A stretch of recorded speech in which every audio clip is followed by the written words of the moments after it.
targets, this is all very temporary. And it's hard to come across as permanent and solid on a call when you're the reason why you're there is tenuous at best. Yeah. And so I'd love to talk a little bit about how do we get onto this path of like, I guess solidifying, that feeling of being able to be yourself in the sales and prospecting, kind of regardless of what industry you're in. I somehow was reminded of Ben and Jerry's, the ice cream company that was acquired for just an insane amount of money. And now it's a franchise. I recently went to one. And, I was doing a little bit of research on the founders, Ben and Jerry. And, their process building up the company was a sort of true organic sort of grassroots type founding. And, they were making ice cream. They were mixing the milk and the sugar, and they were doing the process. And they did it so many times that they became masters at it. And what they realized was that, yes, people want ice cream, but people also want clever titles, clever ingredients, stories behind them, interesting colors. And I think for the SDR, I think that this is sort of my public service announcement, but if you feel like you are in a situation where you're better than it, because I know this because I felt like this so much of my life. I am better than the situation that I am in. I should not have this job. I should have that guy's job. I should not have this salary. I should have that person's salary.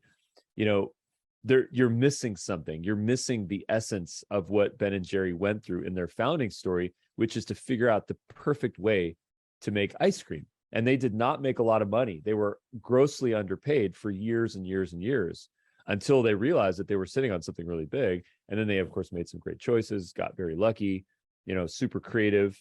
And then, here we are with Ben and Jerry's, so I think the takeaway that I'm trying to say here is that if you find your joy in the process, if you make it your own, if you truly be present in what you're doing, then you are going to get where you want to be. You're going to get that job. You're going to get that salary. You're going to get that deal. You're going to get that title. It's all going to come to you, but you can't sit there in your chair disgruntled saying, I'm too good for this, because that's just going to end up worse.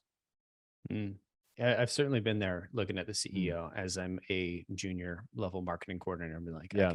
I could do their job. Yeah. I've also been in other roles. Honestly, I remember where I was. I was wrong. I was most definitely wrong. I wanted that job, but I was absolutely unequivocally wrong. I've also been in higher level roles or on phone calls with, prospects or possible customers or actual customers. I'm like, I don't feel qualified to be on this call at all. Like, what am I doing here? I'm curious, what are your thoughts on how do I figure out if I'm a new SDR, a new AE, how do I figure out, what it is that I'm struggling with, that's getting in my way to, getting to this promised land of being free? Well, I think a lot of it really comes down to listening. I think that listening is probably one of the most underutilized, next to writing. Listening is one of the most underutilized skills and activities, frankly, in sales. And I think the reason why this is the case is because salespeople are, number one, we are mostly extroverts in nature. Some of us are hybrid introverts, extroverts, and there are some that are introverts pretending to be extroverts. That's kind of me most of the time. But the point here, though, is that when you are listening, you are actually able to show the person that you're connecting to them. And by listening, you're learning. Because if we keep repeating our same sales pitch, I mean, imagine an SDR that has a job where they just go in and they just start saying, here's our features. And they repeat that over and over and over again. Okay. So let's just diagnose that for 1 second here. Okay. Number one, that's boring as heck. Okay. No one wants to go and repeat the same sales pitch over and over and over again. Number two is you're not learning, you're not listening, you're not seeing what the target client's problems truly are so that you can address them.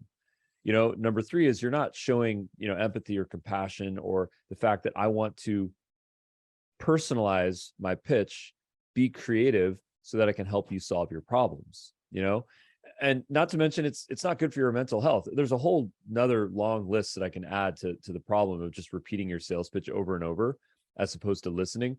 But the most important thing is that you're evolving as a person.